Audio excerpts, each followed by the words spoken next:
days at the stick. From who's got it better than us to brick by brick. It's always the 49ers way, from off-season to game day. Yeah, we talk back. It's the 49ers Cutback.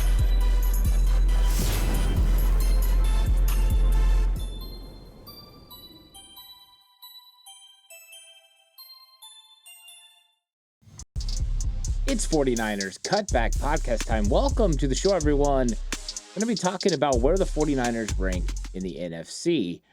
And of course, the pecking order going into the season is going to change and fluctuate as games start getting played. But 415 Keys asked to do a ranking show, and I thought it was a good idea to take a look at where the 49ers rank in the NFC, because a lot of things have changed and there's a lot of turnover with each one of these rosters. And you're going to take into account some of the comings and goings and who's on this team, who's not on the team. What about some of the coaching changes that happened as well? And you can kind of get an idea of how these teams are slotted headed into the season, but also who is poised to potentially make the playoffs. And that is the goal for the San Francisco 49ers, to make the playoffs. Last year, finishing 6-11, they didn't finish as one of those top 7 teams. They got the opportunity to go compete for a Super Bowl. Do they fit into that category now? Are they a top 7 team heading into the 2025 season? I think the 49ers have done necessary things to be considered into that element. Plus, you throw in their schedule, which is the easiest schedule of any NFL team in 2025. They finally have overcome some of the pitfalls schedule-wise that have really hit them hard over the last several years. All the lack of rest compared to their opponents, all the teams they've played coming off byes, all the travel that they've been having to endure. Some of those things are changing. And a lot of that has to go along with the fact the 49ers didn't play well last year. With that came a 4th place schedule. With that came a time when the 49ers were set to play the NFC North and the NFC South. When you get those types of things that align, it sets up for a really good schedule for your football team. But schedule is not enough. You have to have made enough adjustments, enough players added to your football team for them to be able to make an impact. So what I'm going to do is I want to go through the NFC and I want to go through the rankings. Let's rank these teams 1 through 16 and let's see where the 49ers line up. And I'm not just going to say it, but I'm going to back it up. I'm going to go through some of the reasons why I believe teams are where they're at. And when it's all said and done, we're going to know where the 49ers are heading into the season. Now, things will change when we get into the year. Players are going to get injured. Teams are going to step up and play better than we expected. They're going to come out of nowhere. We're going to talk about all that in this episode. Please like and subscribe to the channel if you haven't already. I really appreciate it. If you're listening audio platform, 49ers Cutback on Belief Network, please give it a 5-star rating. This episode is brought to you by BetOnline. So if you are going to bet with BetOnline. BetOnline continues to be the number one source for all your sports betting action. With baseball in full swing and football season around the corner, BetOnline has more ways to stay in on the action with the latest odds, news, and scores, even live in-game betting. From Major League Baseball, UFC to tennis and NFL futures, BetOnline remains your choice for sports wagering info. In between games, head over to the BetOnline Casino with all the top Vegas-style games, including poker and live casino. Head to the website today and take advantage of the industry-leading VIP program with level-up bonuses and weekly cash boosts. BetOnline, the game starts here. So it's no easy task going through and ranking this NFC, top to bottom. And there's probably going to be some things that people don't agree on. And I really tried to keep this as clear as I could, not lean one direction, but really look at these teams and analyze them and see exactly where things are. And there are some teams at the bottom that it just makes sense that they're in the bottom. When you get to the middle, it gets a little bit more difficult and a little bit more convoluted. And it's like, wow, if this team makes this play or this player steps up, this team could jump immensely. So there's a lot of that in this conversation as well. But when you look at the bottom part of the NFC, the 49ers' week 2 opponent, the New Orleans Saints, has to start at the very bottom. They are the team that is in the most disarray. This team was absolutely shocked when Derek Carr decided that he was going to step away and retire. And with that, real decisions at the quarterback position came in line. They did draft Tyler Shuff. Does that mean he's going to be the starter? That's a big question mark for this football team. Is it going to be Spencer Rattler? What about all the other things they're dealing with a new head coach and Kellen Moore trying to come in and establish himself as the head coach, put in his type of system, get his type of environment set in the room, his type of culture. He's got to do all that while potentially handing the reins to Tyler Shug. Now, with that, you could just take your lumps, learn with a young player in the new offense, and then see what happens as you move on. But New Orleans hasn't been able to do a lot of things throughout the time because of their cap situation. They have had a bad cap situation for years. They invested so much money in those teams that had Drew Brees that they were looking to win Super Bowls, and they competed year in and year out with Sean Payton. But they're still feeling the effects of those right now. And so this is a roster that desperately needs more talent and an influx of talent and just doesn't have the ability to do so. So I think that this, with the question marks at quarterback, the question marks at depth, the new coach coming in and trying to establish his program, I think the New Orleans Saints are going to be the number 16 team in the power rankings headed into the 2025 season. Number 15, the New York Giants.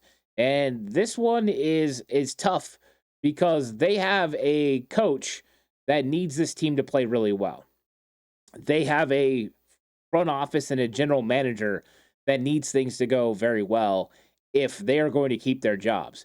And they have done some things over the last couple years to try to give themselves a chance to win.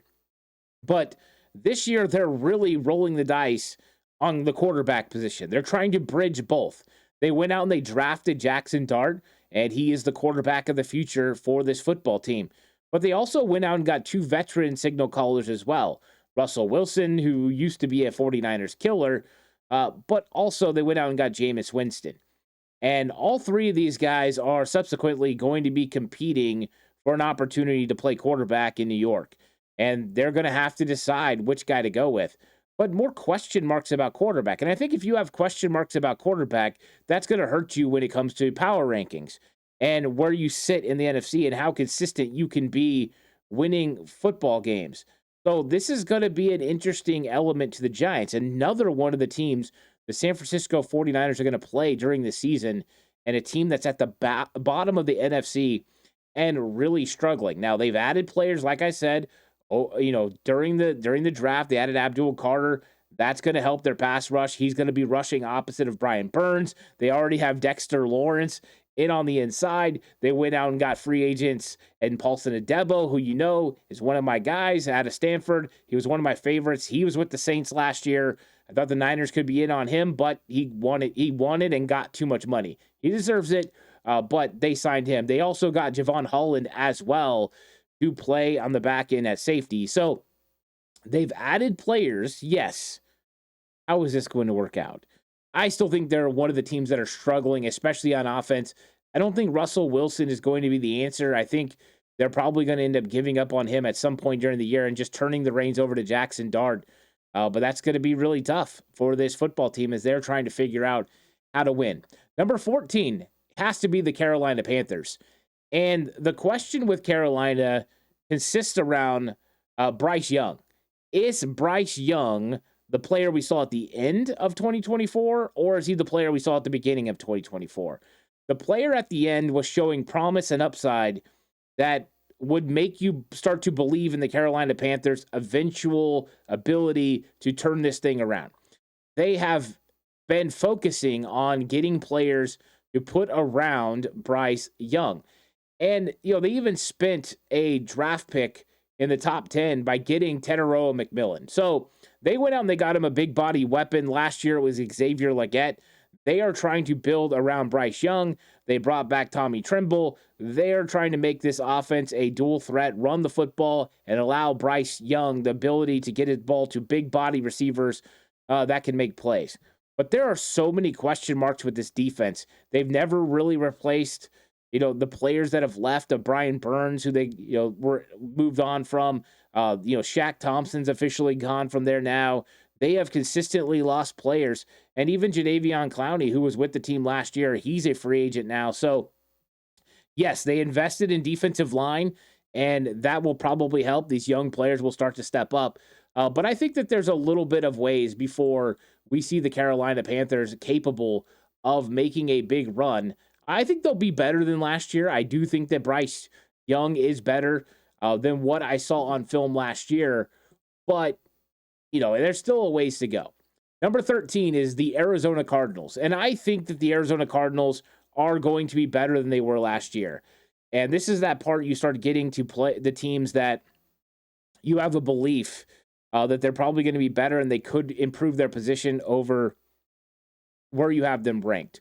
But the reason I have them number 13 is we haven't seen an Arizona Cardinals team where Kyler Murray is the quarterback be able to finish a full season.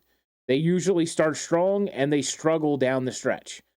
So they have to be able to put it all together. Now, they have been drafting extremely well. I want to tip my cap to Jonathan Gannon and the work that he's put in building this NFC West 49ers competitor. They are getting better, especially along the defensive line. They continue to add in free agency, in the draft. They are trying to build a juggernaut. They even added in the secondary as well. So this is a team that's got some ability to make make some moves in the NFC. They added edge rusher Josh Sweat. That was a big move. He had coached him in his time with the Philadelphia Eagles, so you're adding him. They also have been putting an emphasis on retaining defensive linemen. They kept Baron Browning as well. They drafted Walter Nolan in round 1. In round 2, they got Will Johnson, the cornerback from Michigan. They drafted him 47 because of some of the injury concerns. So they've got all that. Plus, they're expecting a guy like Marvin Harrison, who has reworked his body. If you've seen the pictures, put on some muscle.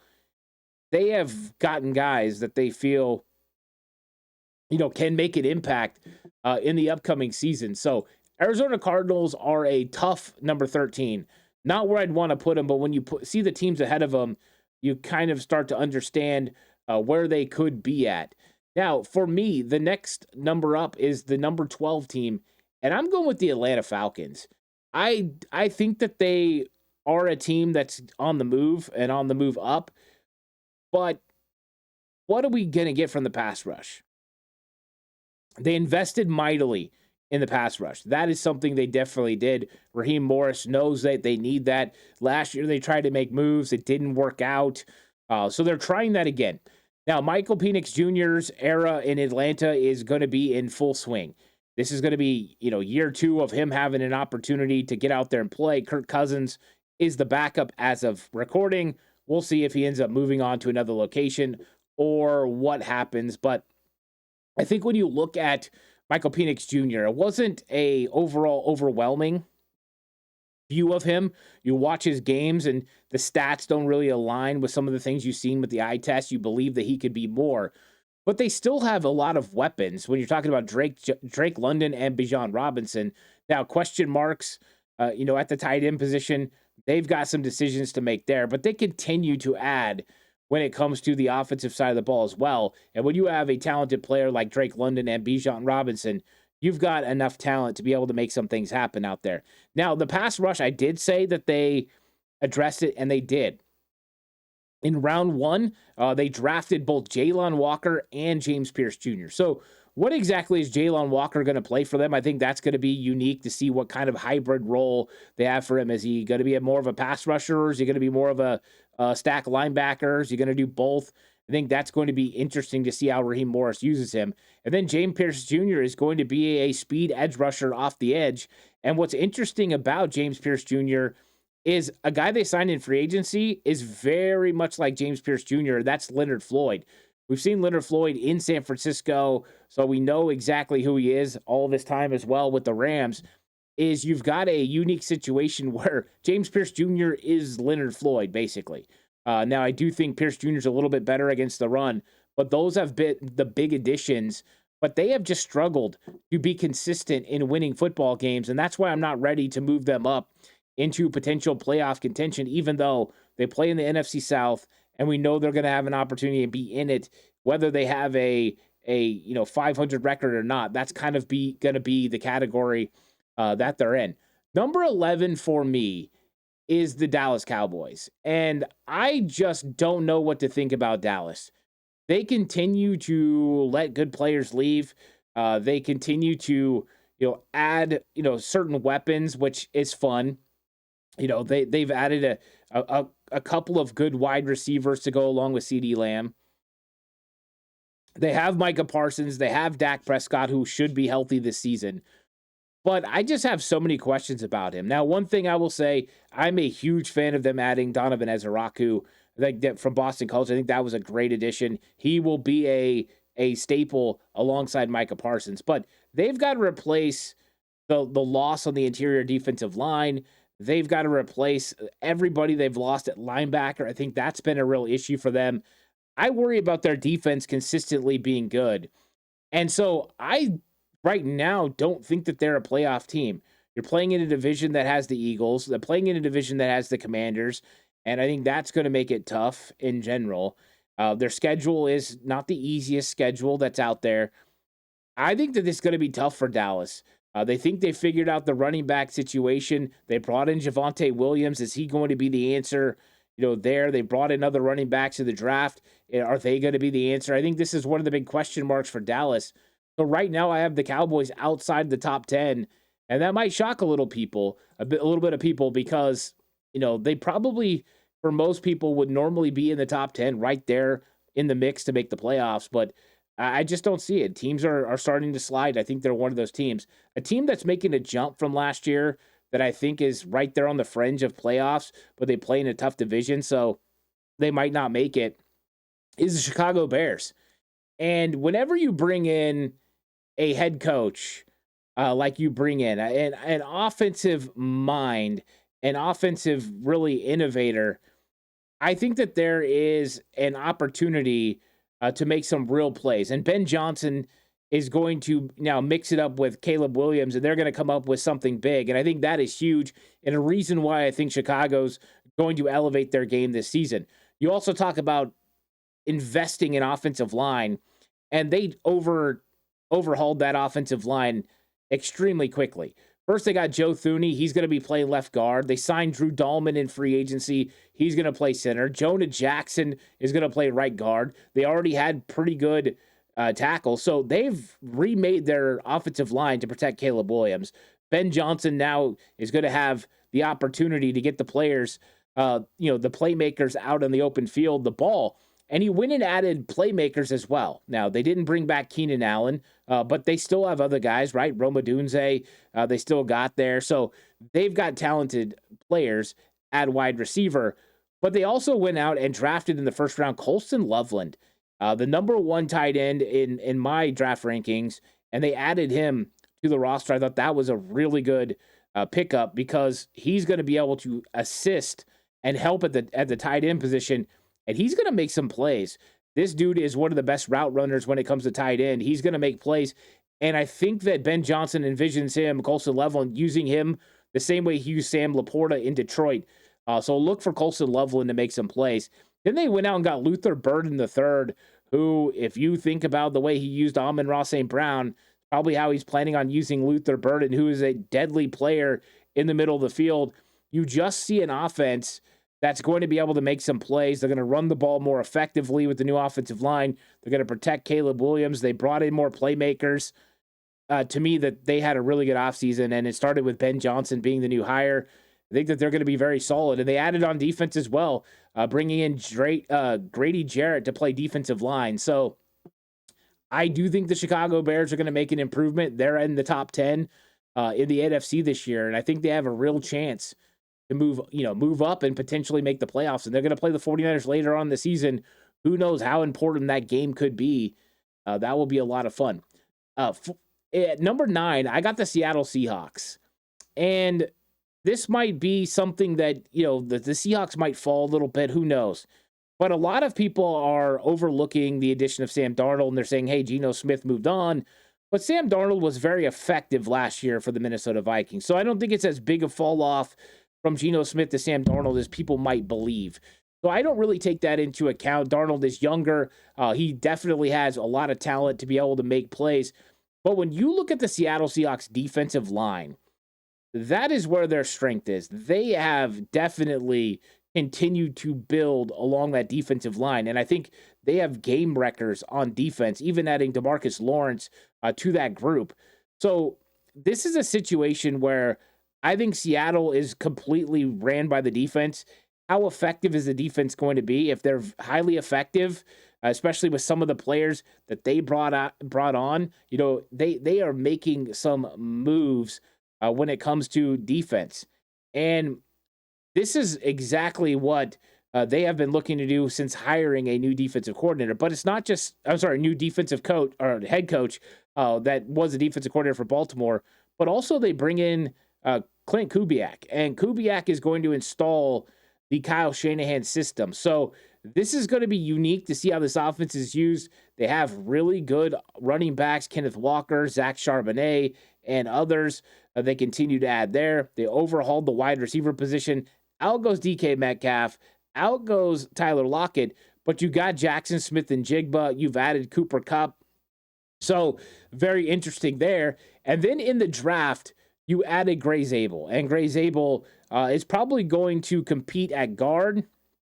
We'll see if he plays center. They have a center already in Olu. So we'll see how it goes and see what they decide to do there. But I got them sitting at number 9. I think that they're going to be a little bit tougher than people believe. I've seen them ranked out of the top 10, but that's not where I'm going with it. Now, at number 8, I'm going to the Sam Darnold-less Minnesota Vikings. And I think that, I talked about this before. Quarterback is a big concern when you're playing in the NFL, and not having a quarterback that is a proven commodity could be a little bit of an issue. And I wonder about J.J. McCarthy. Sam Darnold moves on, and they have invested in a young guy at the number 10 pick of the 2024 draft. Now, of course, he missed his entire rookie year because of a meniscus tear. So that didn't even allow a competition last year between J.J. McCarthy and Sam Darnold.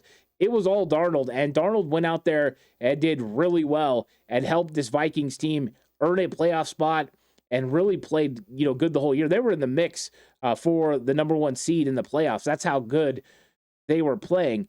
But I think that this is one of the biggest things for Kevin O'Connell to figure out this year is how good J.J. McCarthy is. I think the defense will still be good. They continue to bring back players and invest in defensive line. They brought in Javon Hargrave. He's going to be bringing some pass rush from the interior part of the defensive line. They brought in Jonathan Hankins. They're going to continue to bring in guys like that. So they have brought in guys that are going to be making some plays here. So I think that they're going to be good, but they've got some question marks. And the offensive line did get a little bit better. They added Will Fries and Ryan Kelly to help with the offensive line. And then they drafted one of my favorite offensive linemen in the whole draft, Donovan Jackson out of Ohio State. So they made improvements. They've added. The question mark for them is going to be J.J. McCarthy. And that's why I think I have them right there on the edge at number 8. Whether they're going to make the playoffs or not is up in the air. And you notice we've made it to 8, and we did not talk about the 49ers yet. So now we're getting into playoff teams and who I think are right now set to make the playoffs. If, going into the season, these are the teams that are most likely to make it. At number 7, I got the Tampa Bay Buccaneers. And Tampa Bay is a good football team playing in the NFC South, which is always going to leave them in an opportunity to potentially make the playoffs. Now, they have guys that they're going to be able to keep. They kept Chris Godwin, and we know what he's going to be able to do playing next to Mike Evans, even though he's coming off an injury. They were able to do that. They kept Levante David.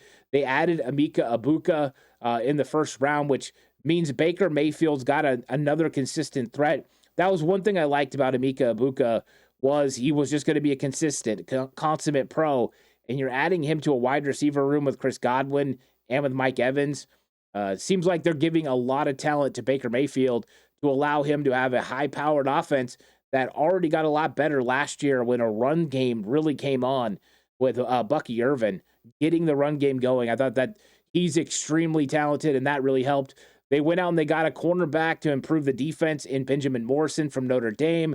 They also got Jacob Parrish, who 49er fans are huge fans of Jacob Parrish out of Kansas State, and 49er fans wanted him to be the nickel corner. Parrish went off the board earlier than expected. 49ers go Upton Stout. They did get a Jacob Parrish teammate in Marquis Siegel, but it is a team that's a favorite to win the NFC South because of the talent they have on offense, the additions they've made on defense. I do think that they're going to be a tough game when the 49ers play them early in the season. I think that they are poised to make the playoffs and be one of these teams that can make it happen. So the number 7 team is the Tampa Bay Buccaneers. The number 6 team in the NFC is the San Francisco 49ers. This is where I have the 49ers right now, inside the top 7, so a playoff team. But they do have questions. The 49ers just have questions with how many players have left this team. Deebo Samuel moves on. What's the offense going to be? I'm going to try to address that this week as well, as this offense is going to take on a new look for Kyle Shanahan without Deebo Samuel and the type of production that he was able to, to add to this offense. So there are question marks about left guard. I think that's a question mark. Who's going to start there? Probably be Ben Barch. I think most people feel confident about it. But you have question marks about Trent Williams. How healthy is he going to be? Christian McCaffrey. What's going to happen at wide receiver? How do you get through, the first part of the season without Ayuk? How do you get through the first 3 games potentially without Demarcus Robinson? Can the young guys step up? Those are question marks. Can this run game be as effective? Those are question marks. So I think until things are answered, about who the starting safety is going to be, who the nickel corner is going to be, who the linebackers next to Fred Warner are going to be, how well the defensive line and the interior with the young defensive tackles is going to play, there's a lot of question marks. But I think when you look at the talent that the 49ers added and some of the moves they made down the stretch, adding a guy like Bryce Huff, I think that they've done a really good job of building a team that's going to be good. And I did take into account that the schedule is going to play in the 49ers' favor. That's going to give them more opportunities to win football games. And that's why I think when you come to power rankings, you start putting it, player for player. Tampa Bay might be more talented right now because we don't know who the teams are or who the players are going to end up becoming when you're talking about some of these young guys. But I think when you look at that combined with schedule, the 49ers have a better chance of ending up with a better record than Tampa Bay right now. That's the reason I had them elevated over them. But I have them sitting there at number 6. And I think that that's a good place for them. Now, for the top 5 teams in the NFC, I have number 5, the Green Bay Packers. And the Green Bay Packers are going to have question marks at cornerback a little bit. They've added guys in the draft, but Jair Alexander is officially gone. He went to the Baltimore Ravens, so they're going to have some question marks on defense there. The defense was much improved last season. So that was a big, huge change to bring in a new defensive coordinator, get more effective when it comes to playing defense. Of course, Jordan Love continues to try to ascend, and they continue to add wide receivers. They selected Matthew Golden as well to the wide receiver room, a first-round wide receiver to go with Christian Watkins and Dobbs. And I mean, just player after player after player, wide receiver. They also signed away the 49ers' Aaron Banks. He got a $77 million deal, which was huge, but weren't done there. They also drafted Anthony Belton, who, was another one that was really talked about with the 49ers. So they were in the playoffs last year. They added to their roster. I think they're going to be, a team that's going to be right in the mix, and they just continue to add weapons. Number 4 is the Los Angeles Rams. Matthew Stafford, as long as he's healthy, still one of the top quarterbacks in the league. They did lose Cooper Kupp, but they got Devontae Adams. So right there, they're still getting it done. They kept Alaric Jackson, so that was a big move for them. They drafted one of my favorite tight ends in the whole draft in Terrence Ferguson. I thought that was a really good move. They drafted Josiah Stewart. So that was a good move to go along with Jared Verse and Bryce Young. They've got a good defense. They've been building that defense with Fisk and others, and they drafted linebackers as well. They are rebuilding that defense. Now, we'll see what happens. If they are able to get Jalen Ramsey, I think that would take that defense to another level.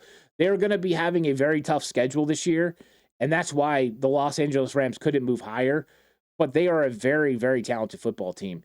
And I think they're going to be a tough matchup for the 49ers early in the season when the 49ers go down to SoFi Stadium or Levi South, because this team, as long as Matthew Stafford's healthy, they have the necessary talent to be tough. I mean, you've got a couple of guys like Puka Nacua and Devontae Adams. Those guys can win there. And now they're going to have a threat at tight end with Terrence Ferguson, who I think is going to be a very excellent receiving tight end for the Los Angeles Rams. Run game that's gotten a little bit better over the last couple years, especially with Kyron Williams. So talent there, young talent on defense. I think that they were kind of rounding into form last year. We'll see if they can make another jump, but I think they're right in the mix, especially when you have a guy like Jared Verse who could be ready to just burst on the scene as an all-pro off the edge. It could be huge. Number 3, the Washington Commanders. And if you have an elite quarterback like Jaden Daniels, and we'll see. I mean, CJ Stroud took a step back in year 2, but Daniels was just an absolute stud last year. And Adam Peters continues to build a team around him that's going to really help. You talk about the addition of Deebo Samuel. That was a huge addition to the offense. That's going to make things a little bit easier on a guy like Terry McLaurin. And so they're doing a job of building around Jaden Daniels. And one of the things they did was trade with the Houston Texans to pick up Laramie Tunsil. So that was a big move. They drafted Josh Connerly out of Oregon. So that was really good. So adding offensive pieces on the offensive line, a skilled player like Deebo Samuel, they are loading up for Jaden Daniels, and he was special last year. Now, can they duplicate that is going to be one of the big questions. But they definitely have the necessary talent on offense and defense to be one of the top 3 teams in the NFC. Then they add Trey Amos, who I had as a first round talent at cornerback. He went in the second round, but he has been showing up and showing out. In fact, there's been a lot of conversation that they probably should just roll with him over Marshawn Lattimore, which is an interesting thing. But there's no reason to think that Washington's going to have a second-year slump. So I think that they're going to be right in the mix as one of the top 3 teams. Number 2, Detroit Lions. And their biggest question mark is going to be, how do they overcome coaching changes? Ben Johnson went to Chicago Bears. Aaron Glenn went to the Jets. And sometimes when you have those changes, it works out, right? Robert Saleh leaves for the 49ers. In steps DeMeco Ryan, no problem, right? Mike McDaniel leaves, you're okay. You have Chris Furster, but Kyle Shanahan's the constant. But here you've got a situation where you losing 2 coordinators, and Ben Johnson, one of the most creative. What happens after that? I think there is question marks when it comes to Detroit. But when you look at this roster, top to bottom, it is absolutely spectacular. And then you add in a couple of players as well. You've got DJ Reed stepping into Detroit as well. That was a big pickup for them at cornerback. They've had questions at corner recently, and they add there. They add in the draft. They are adding players to rush opposite of Aiden Hutchinson, who was out all last year with an injury. So I think that that's going to be huge, is Detroit adding there. But the question marks for them of whether they stay a playoff contender is going to come down to how the coordinators coach it up. And the number 1 team, and I don't think this one was very hard to figure out, is got to be the Philadelphia Eagles. Yeah, to be the man, you have to beat the man, to quote the great Ric Flair. And Philadelphia Eagles have got to be number 1 coming into the season. Yes, players went in and out. They lost offensive coordinator Kellen Moore. That makes a difference, right? Kevin Patullo is going to take over as the offensive coordinator. So there will be an adjustment there. But Philadelphia kept their middle linebacker, Zach Bond, who had a all-pro season last year. They did lose Josh Sweat and Milton Williams, but they continue to add guys all the time in free agency. They went out and got Ojolari. They're adding guys there as well, so they're figuring this thing out. But one of the big moves that they made is my favorite linebacker in the entire draft, Jihad Campbell, in the first round to play along Zach Bond. That could have been a huge move. They already got Cooper DeJean. They got a lot of talent there. So is there a chance they take a step back, losing Kellen Moore and potentially losing Milton Williams and Josh Sweat? Yes. But until that happens, they're the number 1 team in the NFC right now when you're talking about rankings. So that's where we kind of sit. 49ers are in the top 10. 49ers for me in the top 7 at number 6. Let me know what you guys think about my rankings and where the 49ers are sitting right now in the NFC. Is it fair to have them number 6? Would you have them further down? Let me know in the comments section. I'm really curious. Please like and subscribe to the channel if you haven't already. If you're listening on audio platform, 49ers Cutback on Believe Network, please give it a 5-star rating. This episode is brought to you by Bet Online. The game starts here. I'll catch you guys on the next one. Until then, stay safe. Remember, the right way is always the 49ers way.